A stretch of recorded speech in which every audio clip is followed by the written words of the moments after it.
morning, Quadcopter 101 here, and what I got for you today is a neat review. Again, always neat reviews. This is the Cheerson CX91 jumper. Now, I know a lot of you say, oh yeah, the jumper's been around for a while. That's true. This first came out in February, I believe, a few months back. But since then, Cheerson has updated this, upgraded it, and I'll show you in a second what I mean by the upgrades. And what overall, what the jumper is intended to be is a beginner's, not a beginner, but an intermediate flyer's entry into FPV flying. That's what it's intended for. You know, your first FPV racer quadcopter. This is by no means a beginner's learn to fly quadcopter. So beginners, you know, forget about it. Don't. In fact, there is no brushless quadcopter out there for beginners that I would recommend. Okay, brushless motored quadcopter is just too powerful for beginners to handle, and they'll probably hurt themselves or hurt somebody or cause property damage attempting to fly it.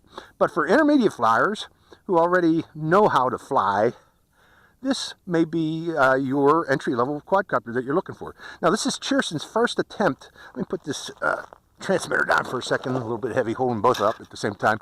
This is Cheerson's first attempt at a brushless quadcopter, a brushless FPV quadcopter, racer quadcopter, in other words. They already had the Cheerson camera quadcopters out there, like the CX20 and CX22, but this is their first FPV quadcopter attempt with a brushless motor.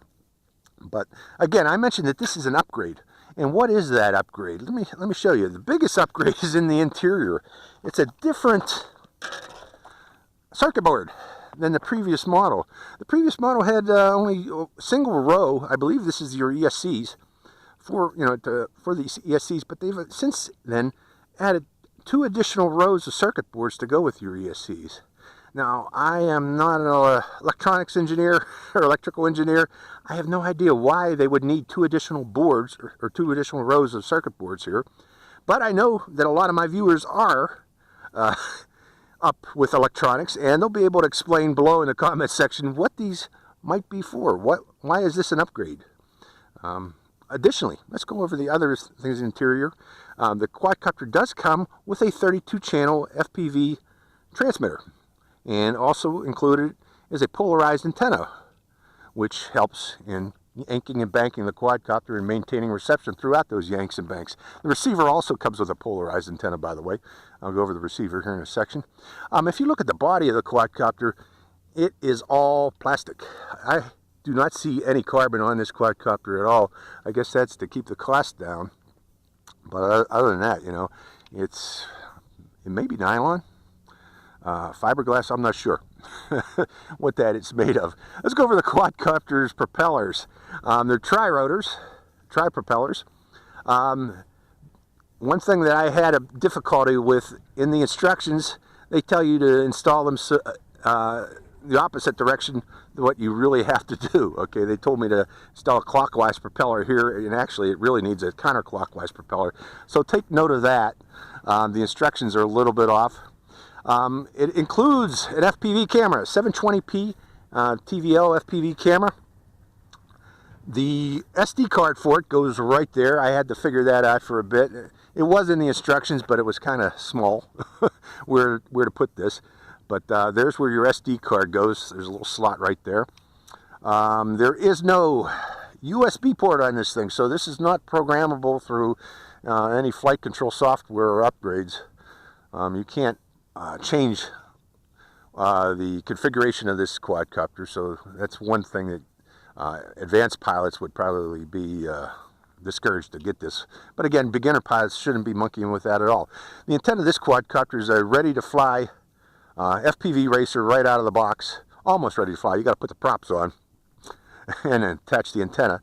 But other than that, you know, it's ready to go.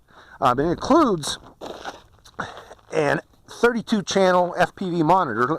Now, the brackets for this monitor is supposed to attach to the controller. Unfortunately, I lost the screws to attach those to this monitor. So, but I am going to show how this monitor works. It has an on-off switch. It has a charging port which uses a Samsung USB, I guess that's mini USB or micro USB, I believe it's mini USB connector that goes in there. You know, the one that's a little oblong shape. Other than that, on the top it has controls. This is for changing the channels. This is for changing the frequency band. This is for going up and down on those channels. And there's menu selections for brightness, contrast, and all the others right there by selecting that.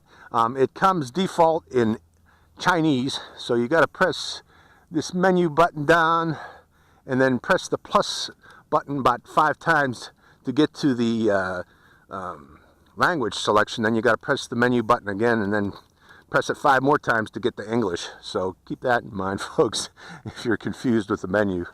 It does come with, again, with a polarized antenna for that. Again, I will be recording the video with this using a camera to record the received video, so you'll be able to see what this screen actually sees while I'm flying. Let's go over the transmitter.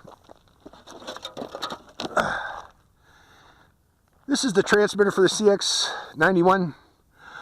To bind this quadcopter, I'll go over the procedures shortly, but I understood that the original CX91 that came out a few months ago had problems binding it.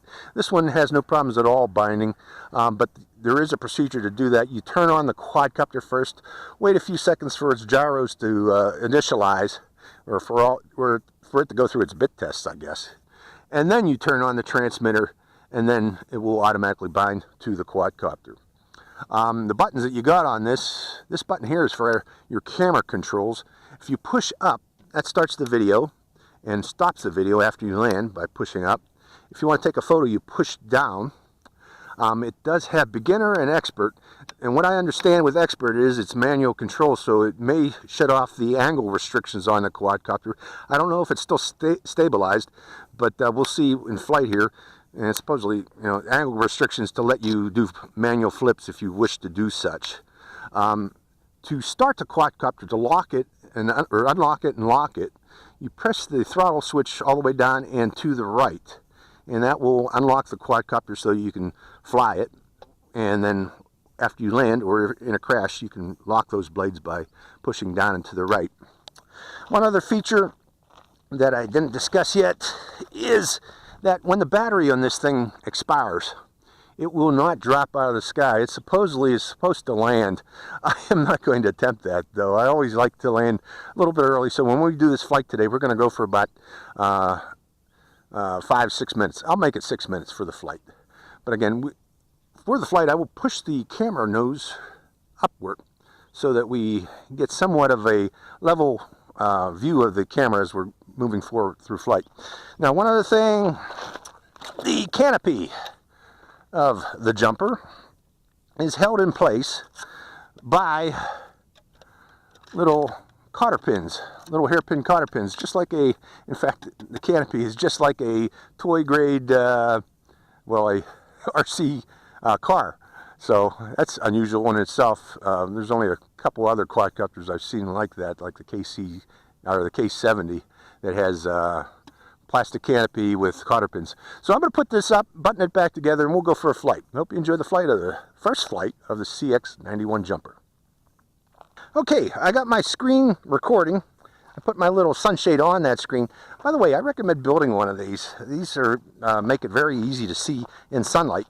Now, to start up this quadcopter, again, the original version of this had problems during startup process. This one doesn't seem to have a problem in binding during startup. It's very easy, very simple. The thing is, though, you have to remember is you plug in the quadcopter first to bind this quadcopter. Again, you plug it in first, and you put it on the ground and let its gyros calibrate. Or actually, I guess it's going through a bit test.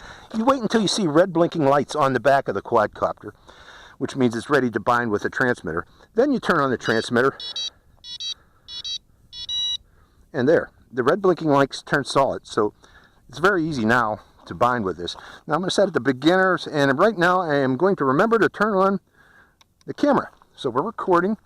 I'm going to verify that we got picture, and we do have picture, and I do see the recording signal on my screen there, and you should be able to see it too since I'm recording this screen. Let's go for a flight. Okay, I'm going to start off in beginner's rate. Let's set it up and trim it. I got to unlock it first, and it's unlocked when you see the green lights. We're ready to go. Taking it up.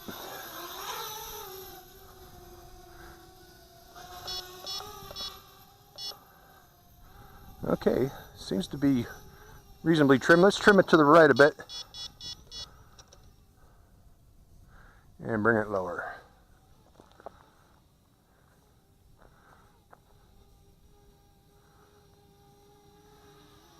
The wind took it there away from me. We had a little bit of a breeze, but let's fly it around in beginner's rate.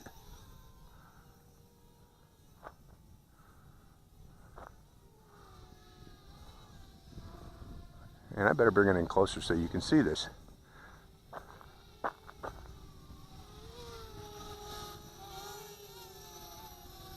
Okay. Actually feels pretty good in expert rate or beginner's rate here. And wait a minute, folks, I forgot to start my timer. Okay, we had about a minute of flight already, so let me land it. And I'm going to turn on my timer. Always time your flights, folks. It helps. Let's see, we'll set 5 minutes. Starting the timer. And away we go again. Gotta unlock it again. Okay. So that's what it looks like in flight. Let's see what it does. We'll send it out. Again, this thing supposedly has 300-meter range.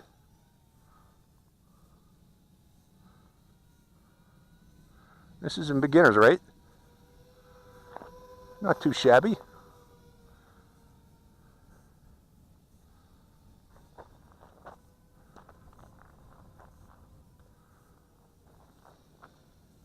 Not too shabby at all in beginner's rate.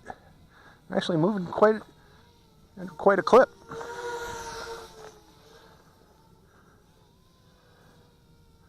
How's it in maneuverability? Let's try it.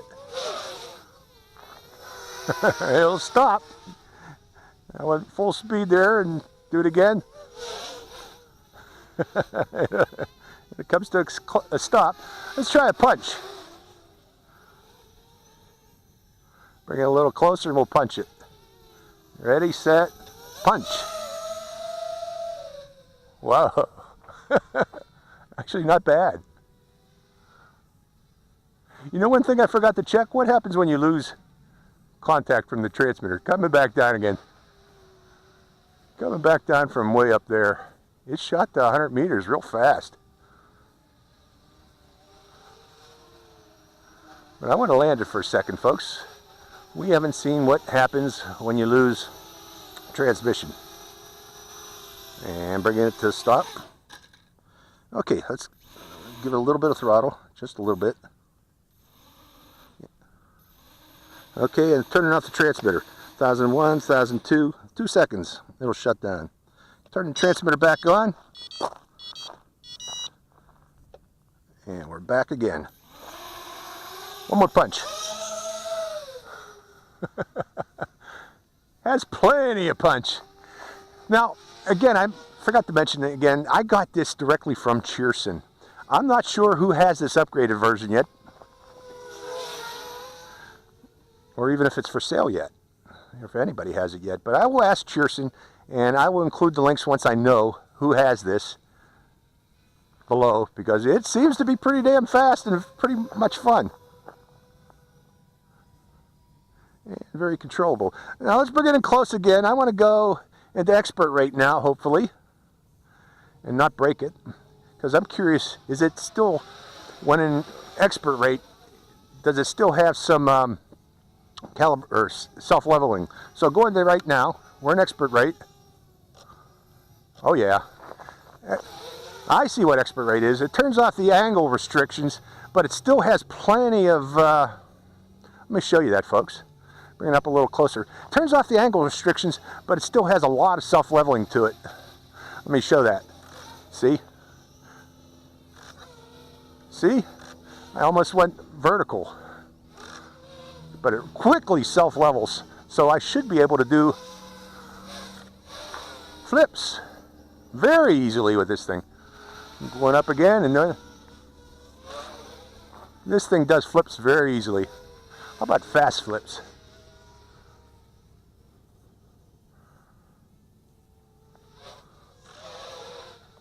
Very easy to do flips with this, folks. Anybody can do it. You just pull back on the throttle. And it self-levels. So this is without angle restrictions, actually a lot of people actually might like this. Do it again. Too close to the ground. Make sure you got some altitude. Going back to beginners, I want to make sure I didn't break that thing. Make sure you got some altitude. Don't come too close to the ground. This actually could be a lot of fun with that feature right there. Let me double check it, folks. I didn't crack anything, did I? It landed flat. Seemed to take it pretty well. Okay, but that is a neat feature. Okay, unlocking again. Let's go again. High-speed runs over the desert. So you can do flips with it. Now let's do some landscaping. Trim the bushes. Get out of the way, little bird. Out of the way. There goes my timer. I'm not stopping. I'm having fun.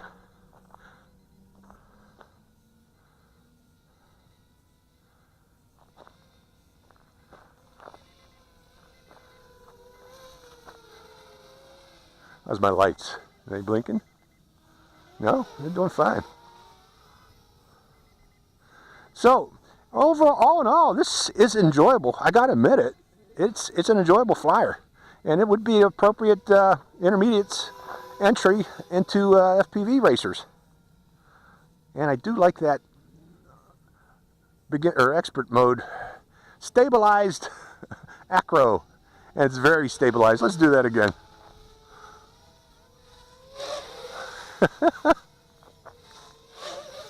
Very easy.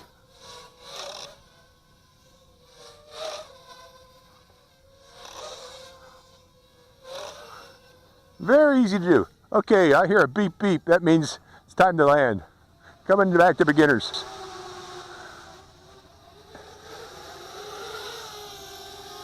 Fun flyer. The CX91, folks. Very fun flyer. Okay, locked. My thoughts? That feature, the beginners or the expert mode feature of stabilization without the angle, it quickly stabilizes. I don't know how to say that. It's hard to get in trouble. I did get in trouble when I tried to do it too low to the ground, but if you're way up in the air, you can do banks and rolls with this very easily, apparently.